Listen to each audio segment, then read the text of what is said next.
오늘의 주요 뉴스입니다. 한동훈 전 국민의힘 대표가 당의 징계 추진과 관련해 처음으로 사과한 데 대해서 친한계는 용기 있는 결단이라고 평가했고 당권파는 반쪽짜리 사과라고 비판했습니다. 이해훈 기획예산처 장관 후보자의 인사청문회를 하루 앞두고 국민의힘은 거짓 해명쇼는 가치가 없다며 보이콧을 선언했고 민주당은 청문회는 국회에 책무라며 협조를 당부했습니다. 트럼프 미국 대통령이 그린란드 병합에 반대하는 유럽 8개국에 대미 관세를 부과하겠다고 밝히자 유럽은 강력 반발하며 공동 대응을 예고했습니다. 시청자 여러분 안녕하십니까? 당원 게시판 사태로 제명이 결정된 한동훈 전 국민의힘 대표가 처음으로 사과했습니다.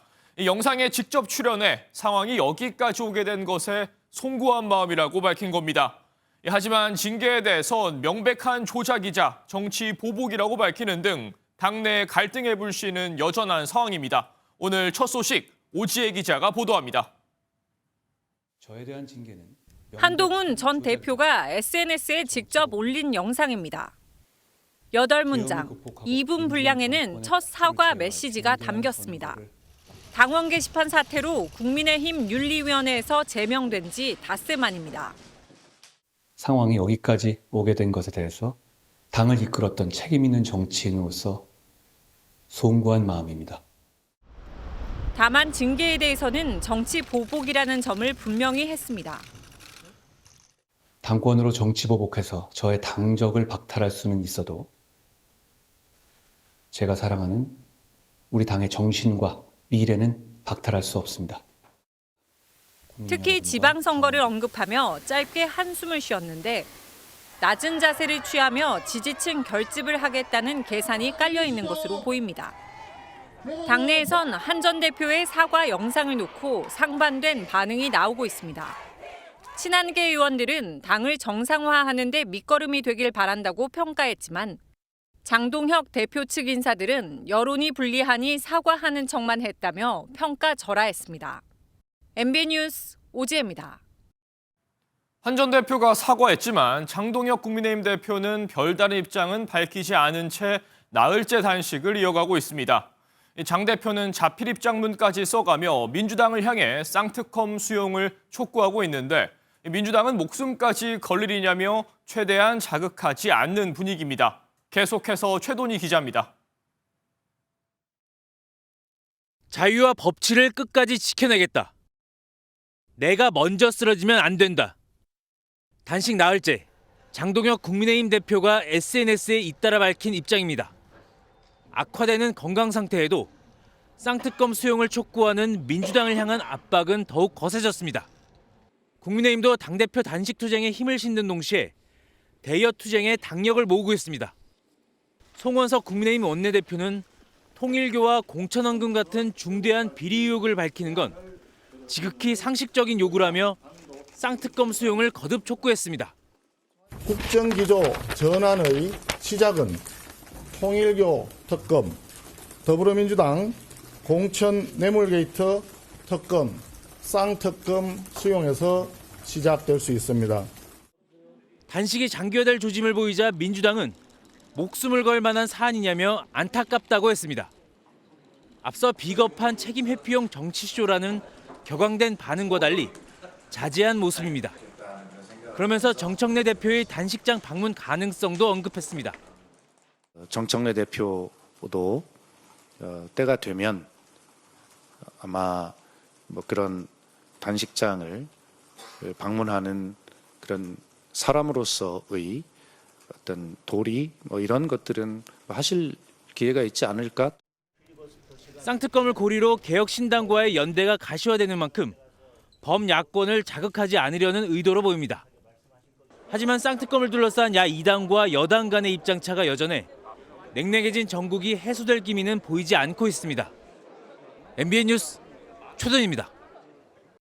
지난 정부부터 계속된 국민의힘의 당계 사태를 두고 한동훈 전 대표가 처음으로 공식 사과를 내놨습니다. 이 당내의 갈등 양상은 봉합될 수 있을까요?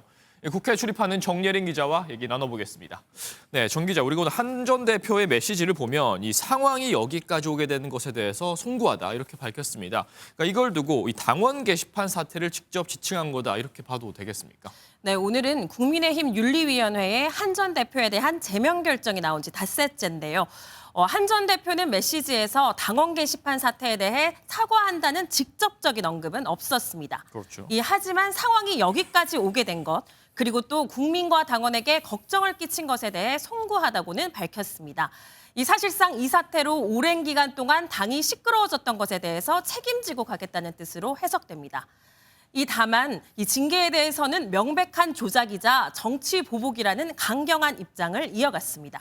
네, 이번 메시지에 대한 당내 평가는 어떻습니까? 네, 우선 친한계 의원들은 힘싣기에 나섰습니다. 네. 박정원 의원은 진심을 담은 사과에는 큰 용기가 필요하다며 이 당을 정상화하는 데 밑거름이 되길 바란다고 말했습니다.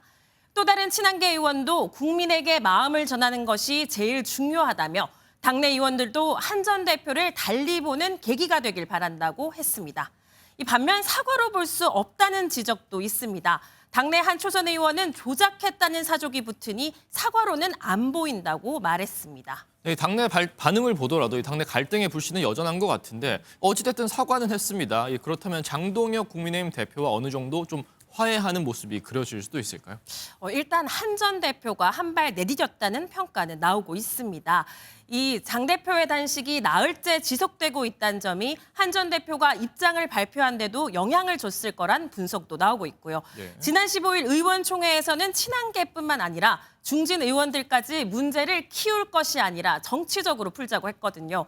또 친한계 내부에서도 한 전 대표가 전향적인 모습을 보여야 한다는 요구가 있었는데 이를 일정 부분 수용한 것으로도 보입니다. 한 중진 의원은 장 대표도 이 부분을 감안해야 하지 않겠냐며 극적인 대화합의 장을 마련하고 정치적으로 푸는 게 맞다고 말했습니다. 다만 장 대표나 당 지도부가 한 전 대표의 메시지를 진정한 사과로 받아들였느냐가 관건입니다. 네, 이런 가운데 장 대표 계속해서 단식을 이어가고 있습니다. 이 단식은 좀 언제까지 계속될까요? 일단 장 대표는 죽을 각오로 임하겠다는 메시지를 냈는데요.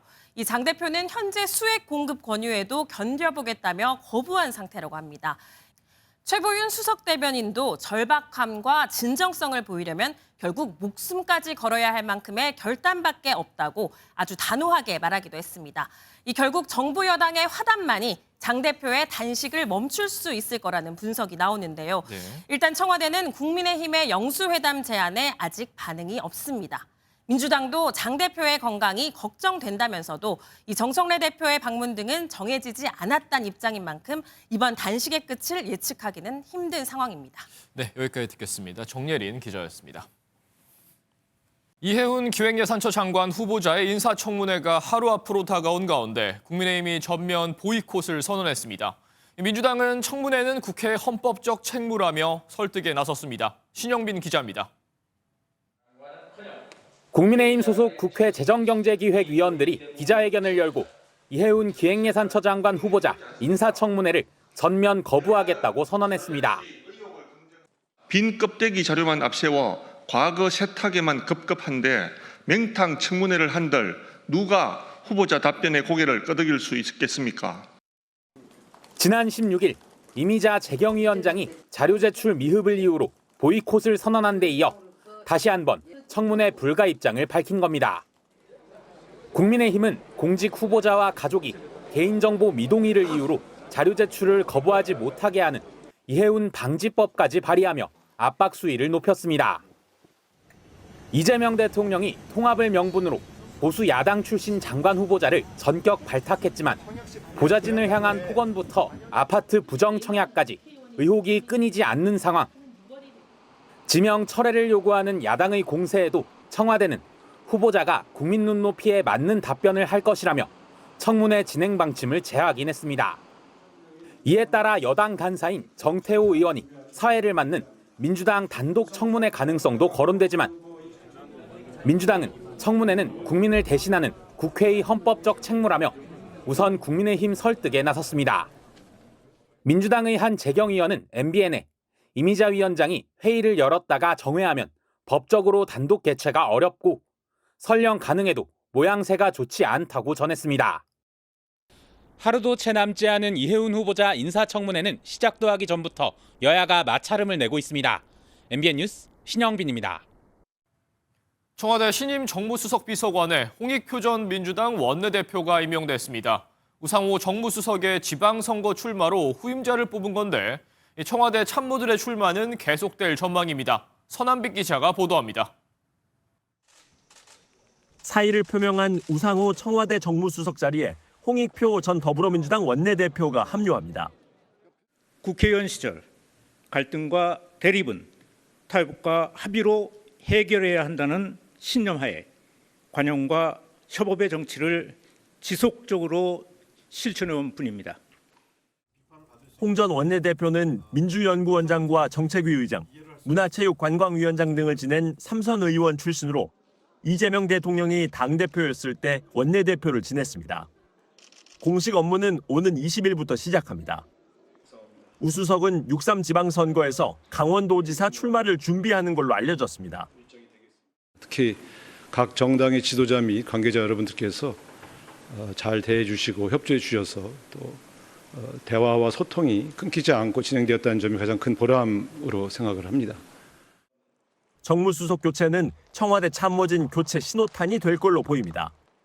김병욱 정무비서관은 성남시장 도전으로 곧 사직하고 김남준 대변인은 이 대통령의 지역구였던 인천 계양을 보궐선거 출마 가능성이 큽니다. 기초단체장에 도전하는 행정관까지 포함하면 최소 10여 명이 청와대를 떠날 걸로 예상됩니다.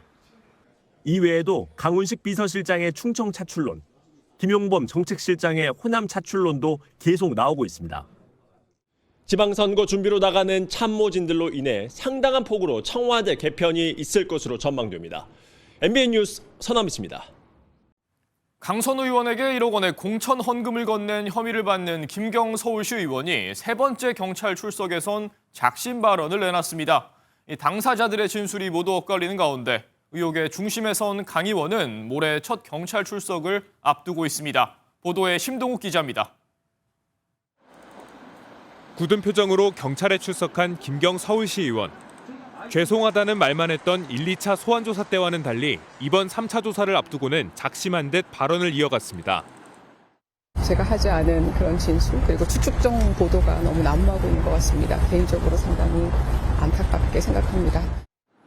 경찰은 김 시 의원을 상대로 강선우 무소속 의원에게 1억 원을 건넨 경위를 계속 캐묻고 있습니다.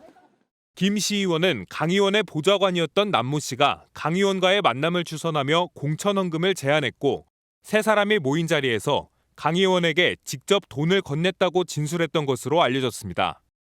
남 씨가 김 시 의원으로부터 돈을 건네받은 사실을 나중에야 알았다던 강 의원의 해명과 정반대인 겁니다.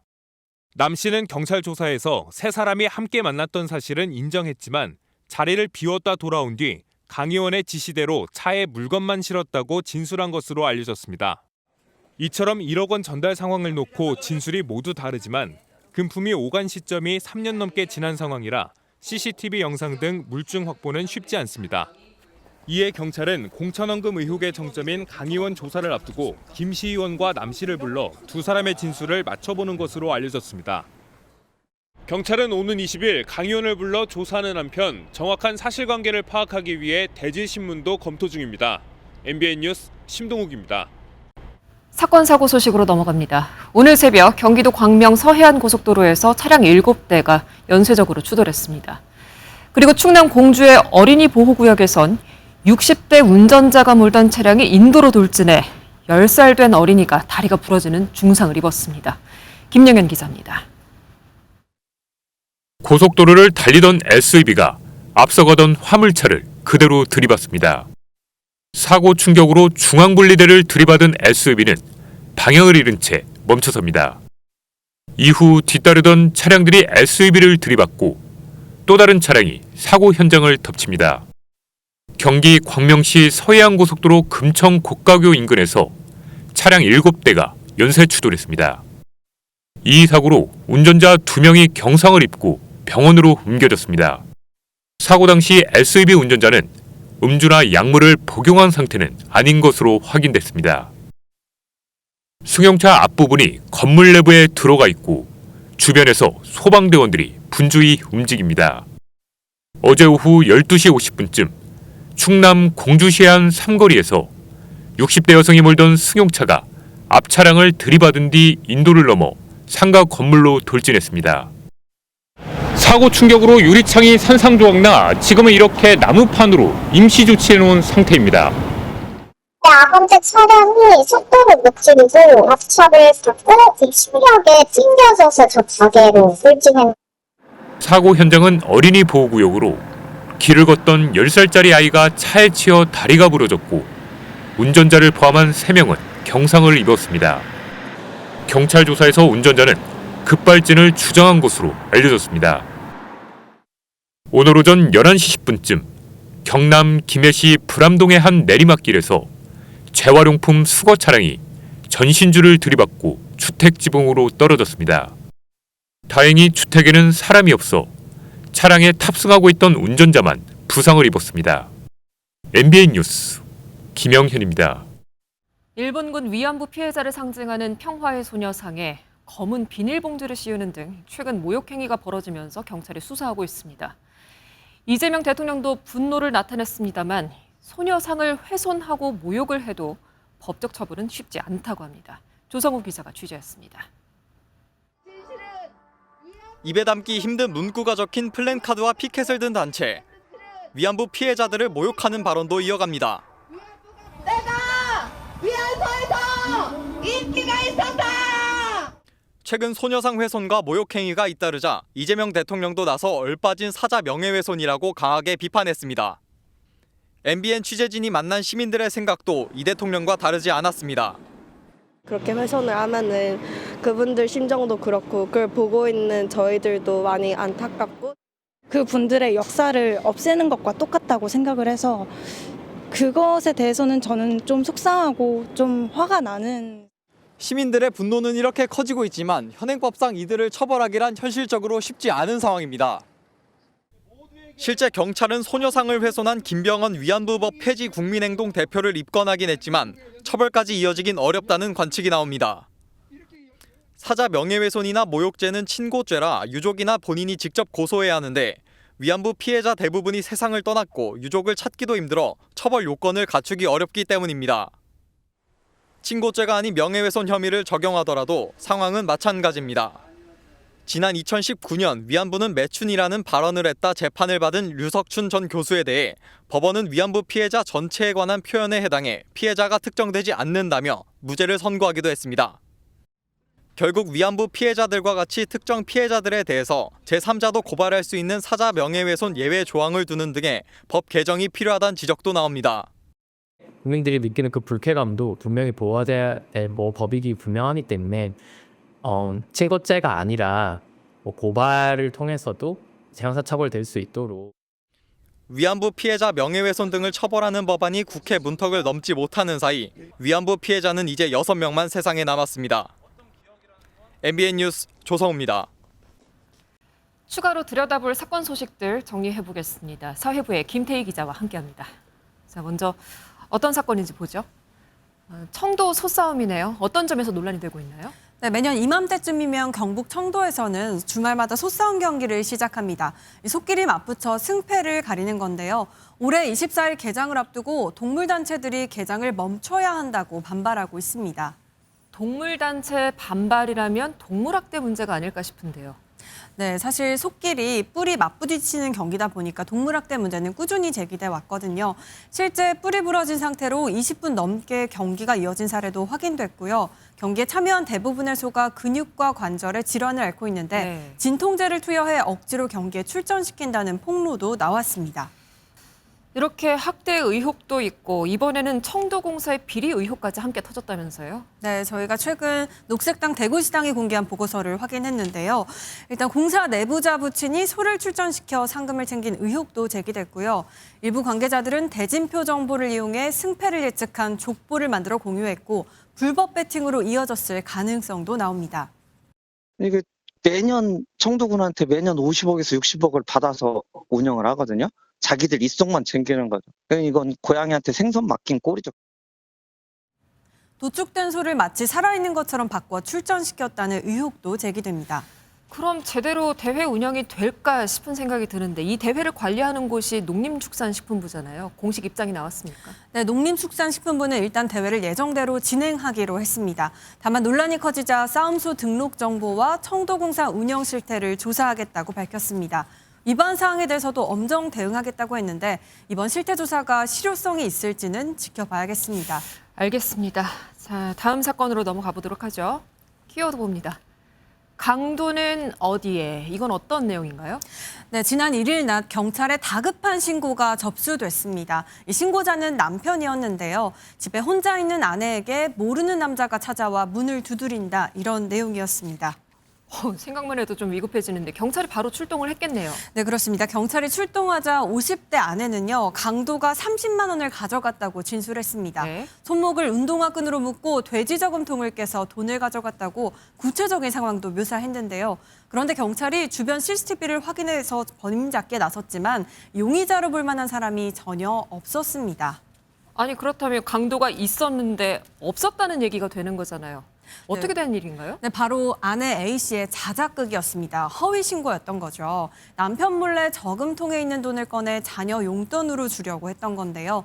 강도 피해를 당한 것처럼 꾸미고 30만 원은 비닐봉지에 담겨 세탁실 구석에 숨겨져 있었습니다. 자식에게 아빠 몰래 용돈을 주기 위해서 경찰까지 불렀다는 거는 엄마한테 무슨 말 못할 사정이 있지 않을까라는 그런 생각도 드는데 일단 허위 신고에 대한 책임은 물어야 돼요. 네, 그렇습니다. 이 경찰은 사적인 목적을 위해서 공권력을 도구로 삼는 건 명백한 범죄라고 밝혔습니다. 이에 따라 이 여성을 위계 공무 집행 방해 혐의로 불구속 입건해 조사하고 있습니다.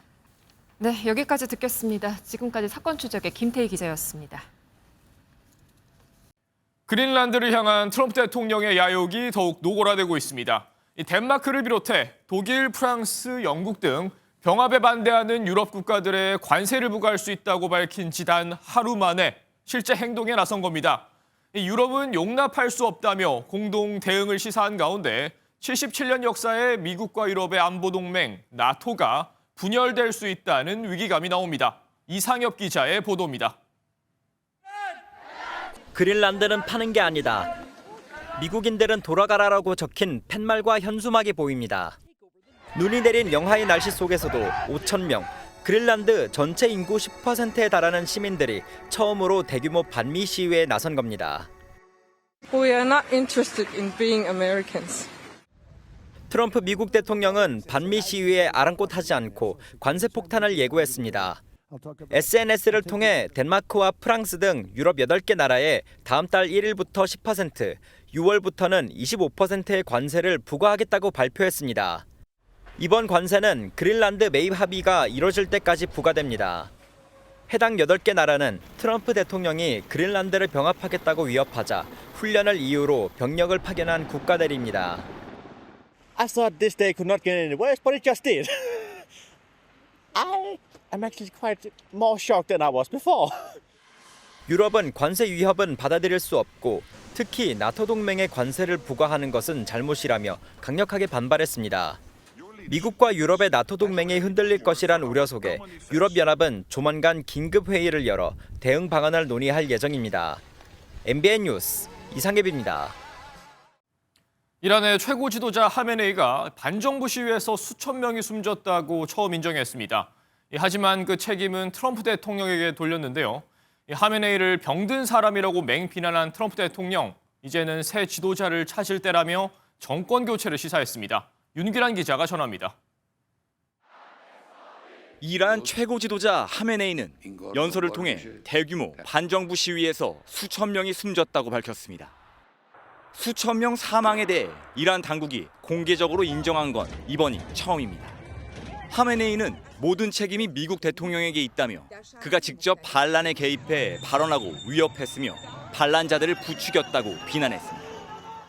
ما رئیس جمهور آمریکا رو مجرم می‌دانیم هم به خاطر تلفات هم به خاطر خسارات هم به خاطر تهمتی که به ملت ایران زد.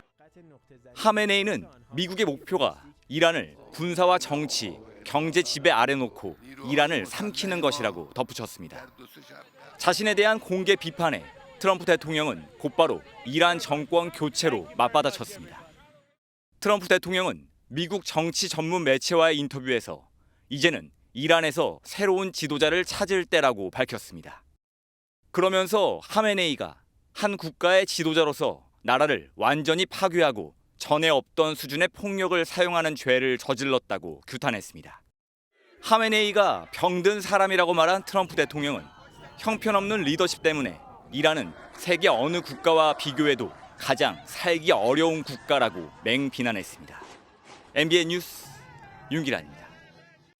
어른 키보다 높이 눈이 쌓인 건 기본이고요. 아파트 높이의 눈산 위로 아이들은 눈썰매를 즐깁니다. 러시아 극동 지역 캄차카 반도의 모습인데요. 하루 만에 한 달 강설량의 60% 이상이 쏟아질 정도의 폭설이 내린 건데 안타까운 인명피해도 벌어졌습니다. 강진우 기자입니다. 밤새 내린 눈이 마을 전체를 점령했습니다. 거리는 3-4m 이상이 쌓였고 사람들은 대형 삽으로 길을 만들어보지만 한 걸음 한 걸음이 더 버겁습니다. 쉬지도 않고 내린 눈은 아파트 꼭대기와 맘먹을 만큼 쌓여 눈산을 만들었습니다. 어른들과 달리 신이 난 아이들은 눈썰매를 타며 즐거운 탄성을 질러댑니다. 흰색 가운을 입은 채 거실로 향하는 한 여성은 베란다 문을 열어젖히고 눈더미에 얼굴을 파묻더니 와인을 꺼내 방으로 사라집니다. 천년 와인 냉장고입니다. 러시아 캄차카 반도를 강타한 눈 폭탄은 치울 수 없을 만큼 많이 내려 녹기를 기다리는 것 외에는 대책도 없습니다. 지난 13일부터 연속적으로 눈이 내린 건데 24시간 만에 한 달 강설량의 60% 이상이 쏟아지기도 했습니다. 따뜻해진 태평양 바닷물이 더 많은 수분을 머금은 사이클론을 만들어 찬바람을 만나자 폭설로 변한 겁니다. 현재까지 주민 2명이 사망했는데 캄차카 당국은 대대적인 제설과 함께 전력 통신 복구 작업을 벌이고 있습니다. MBN 뉴스 강진우입니다. 네, 우리나라는 추위가 잠시 멈춰간 주말이었는데 어떻게 편하게 보내셨죠? 하지만 이번 주는 몸도 마음도 단단히 채비를 하셔야겠습니다. 내일 눈과 비를 시작으로 화요일부터는 혹독한 한파가 이어집니다. 추위가 오래 갈 거라고 하니까 건강 잘 챙기셔야겠습니다. 날씨 소식은 한범수 기자가 전해드립니다. 두꺼운 외투를 입기가 부담스럽습니다. 아예 반바지 차림으로 산책하거나 땀을 뻘뻘 흘리며 공놀이를 하기도 합니다. 봄 날씨처럼 따뜻하기도 하고 바람도 선선하게 잘 부는 것 같고 그래서 한 주간 마무리하기도 참 좋은 날씨인 것 같습니다. 일요일인 오늘 전국적으로 포근한 날씨가 이어졌는데 한낮 수은주가 제주 15.5도, 부산과 광주 15도, 창원 13.6도까지 올랐습니다. 하지만 서울 등 중부지방에선 늦은 오후엔 구름이 끼며 다시 쌀쌀함이 감돌았습니다. 월요일부터 아침 최저 기온이 영하권에 머무르겠습니다. 절기상 대안인 화요일에는 추위가 남부로 확장되겠습니다. 추위의 정도도 심해져 철원과 대관령 등은 영하 15도 이하로 떨어지겠습니다.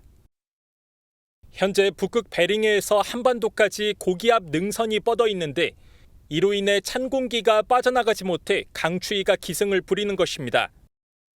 한파 속에 서해안에는 눈이 내리고 동해안엔 건조특보가 내려졌습니다. 경기 남부와 충청권, 전라북도를 중심으로는 1cm 안팎의 눈이 예상되며 서울을 중심으로는 눈이 날릴 것으로 예상이 됩니다. 이번 한파는 다음 주 초까지 길게 이어질 것으로 보여 한랭 질환과 동파 사고에 세심한 주의가 필요합니다. MBN 뉴스 한범수입니다. 이번엔 수년째 논쟁인 사안인데요. 열차 운전실 내부에 CCTV를 설치할지 여부가 다시금 논란이 됐습니다. 기관사의 과실이나 부주의로 사고들이 발생하면서 정부가 설치 의무화를 검토하고 있는데 기관사들은 인권 침해라면서 크게 반발하고 있습니다. 이혁근 기자입니다. 열차에 있어야 할 기관사들이 정부 세종청사 앞으로 몰려들었습니다. 정부가 사고 원인 조사를 이유로 운전실 CCTV 설치 의무화를 검토하는 데 반발한 겁니다.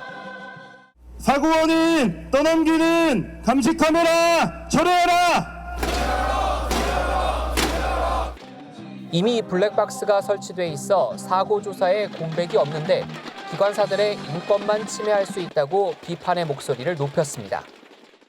기관사를 감시하면 사고가 줄어드는지, 기관사를 감시하는 것이 어떻게 열차 안전에 필요한 문제인지를 단 한 번도 들어본 적이 없습니다. CCTV 논란은 지난 2022년 코레일 직원이 화물 열차에 치여 숨진 오봉역 사고에서 재점화됐습니다. 당시 사고 열차 기관사가 휴대전화를 쓴 정황이 포착되자 국토교통부가 열차 운전실에 CCTV를 설치하는 방안을 다시 검토한 겁니다. 현행법에선 운전실 CCTV 설치가 필수 사항이 아닌데 사고 발생 시 명확한 원인 규명을 위해선 CCTV 의무화 필요성이 있다는 판단입니다. 선박도 조타실 CCTV가 의무는 아니지만 잇따른 사고로 논의가 진행 중이고 버스는 운전석에 CCTV가 설치돼 있습니다. 국토교통부는 미국과 중국이 열차 운전실에 CCTV 설치를 의무화한 사례를 검토해 기관사들과 협의를 이어간다는 계획입니다. MBN 뉴스 이혁근입니다. 월급만 빼고 모든 게 다 오르는 세상입니다. 아파트값이 규제를 비껴서 껑충껑충 뛰고 있습니다. 서울 중저가 아파트는 단 며칠 사이 호가가 1억 원이나 올랐다고 하고 또 집주인들은 매물을 내놨다가 들이는 일이 반복되고 있습니다. 이시열 기자가 현장 취재했습니다. 서울 노원구의 3,900여 가구 규모 재건축 아파트 단지입니다. 인근 역세권 개발 사업 등 호재로 실거주 매수 문의가 쏟아지고 있습니다. 현재 이 아파트 전용 59제곱미터의 호가는 12억 5천만 원입니다. 매물이 올라온 지 약 3일 만에 호가가 1억 원이나 뛰었습니다. 최근 실거래가와도 3억 원 넘게 차이 나는데 몰리는 수요에 집주인이 매물을 거뒀다가 가격을 올린 겁니다. 11억 5천짜리가 이제 12억 5천으로 올라갔습니다. 진입 장벽이 좀 높다 보니 문의는 많은데 덥석 이제 매수하신다는 분은 현재 안 계신 상태입니다. 지난 11호 부동산 대책 후 주춤했던 수도권 아파트 매매 시장이 중저가 아파트를 중심으로 꿈틀대고 있습니다. 지난주와 비교해 서울 관악구는 0.3%, 용인 수지구 아파트는 0.45% 상승하는 등 실수요가 몰려드는 모양새입니다. 집값 상승기에는 서울에서 출발한 집값이 이제 경기도, 인천, 지방으로 확산되기도 하고 대출 규제로 인해서 10억 이하 주택으로 쏠림 현상이 1월 말로 예고됐던 정부의 공급 대책은 아직 별다른 소식이 없습니다.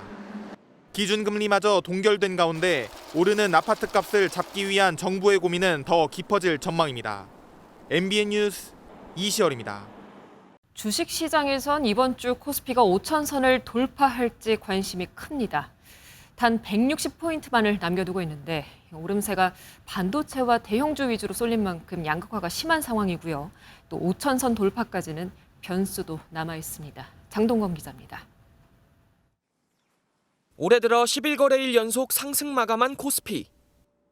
4,300대에서 가파르게 올라 지난 6일 4,500선을 돌파하더니 어느새 4,800선까지 뛰어넘었습니다. 연초부터 무려 500포인트 넘게 뛴 겁니다. 코스피 5천까지 남은 건 단 160포인트. 이 같은 속도라면 이번 주 5천 시대를 열 거라는 기대감도 커지고 있습니다. 하지만 부작용을 우려하는 목소리도 만만치 않습니다. 올해 상승 종목은 427개인데 하락한 건 493개로 오히려 떨어진 종목이 더 많았고 시가총액 1조 원 미만 소형주에선 하락 종목이 훨씬 많았습니다. 기존에 소외됐던 조선과 방산 등 업종으로 매수세가 확산하고 있지만 여전히 대형 반도체주 쏠림 현상을 보이는 겁니다. 주가가 많이 올랐지만 주가도 K자 얘기하듯이 양분화돼 있습니다. 지금 이 반도체 이런 쪽이 굉장히 많이 올라가고 AI 되고. 이러한 상황에서 반도체 가격이나 수요 등의 차질이 생기면 지수 전반의 변동성이 커질 수 있습니다. 이르면 현지 시각 20일로 예상되는 미국 대법원의 트럼프 관세 관련 판결, 반도체 관세 도입 본격화 등은 우리 증시에 남은 불확실성입니다. 이 상호관세를 넘어서 반도체 품목관세로의 관세 인상 여부가 다시 한번 뜨거운 도마 위로 올라가 있는 상황입니다. 코스피가 짧은 기간 급격히 상승한 만큼 투자자들이 단기 차익 실현에 나설 가능성 역시 변수입니다. MBN 뉴스 장동건입니다. 다시 뛰는 대한민국 기획보도 순서, 오늘은 철강 산업을 살펴보겠습니다. 우리 철강업계는 지난해 중국발 저가 공세와 미국의 고관세까지 이중고를 겪었습니다. 올해는 고부가가치 제품과 미국 현지 투자로 돌파구를 찾겠다는 전략인데 이승민 기자가 취재했습니다. 중국의 철강 수출량은 2020년 5천만 톤 수준에서 5년 만에 1억 톤을 넘기며 2배 넘게 늘었습니다. 중국산 철강의 주요 수출 대상국은 베트남에 이어 한국이 두 번째로 전체 철강 수입량의 62%를 차지합니다. 여기에 미국이 철강 제품에 대한 관세를 50%까지 인상하면서 부담은 더 커졌습니다.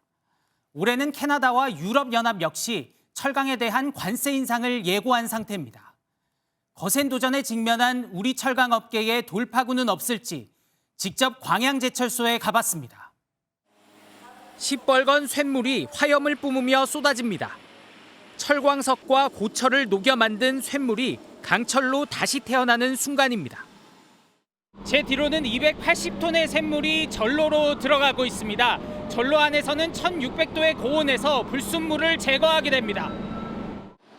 AI를 통해 쇳물의 온도와 성분을 최적으로 제어하는 기술을 도입해 경쟁력 강화에 나서고 있습니다. 쇳물의 온도와 성분을 제어하는 전로 공정에서 작업자 개입을 최소화하고 AI 활용해 용광을 생산하는 이런 작업을 거쳐 강도는 높이면서도 모양을 쉽게 바꿀 수 있는 차세대 자동차 강판과 영하 196도 극저온까지 견디는 LNG 선박용 고망간강 같은 고부가가치 제품으로 다시 태어납니다. 포스코와 현대제철은 미국 현지 제철소 건설을 추진하며 관세 부담은 줄이고 안정적인 수요처 확보에 나서고 있습니다.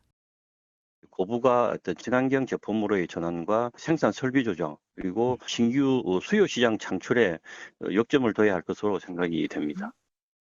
철강 산업의 도약을 위해선 업계의 자구 노력과 더불어 국가 전략 산업으로 지정하고 지원하는 이른바 K-스틸법 같은 적극적인 정부 지원책이 병행돼야 한다는 조언이 나옵니다. MBN 뉴스 이승민입니다. 현재 중부지방을 중심으로 약하게 눈비구름이 지나고 있습니다. 밤사이 강수구름대가 남하하면서 내일 오전까지 중부지방과 전북, 영남지방으로는 1에서 3cm의 눈이 예상됩니다. 이번 주에는 올겨울 들어 가장 강력한 한파가 찾아오겠습니다. 내일 오후부터 찬바람이 강해지겠고요.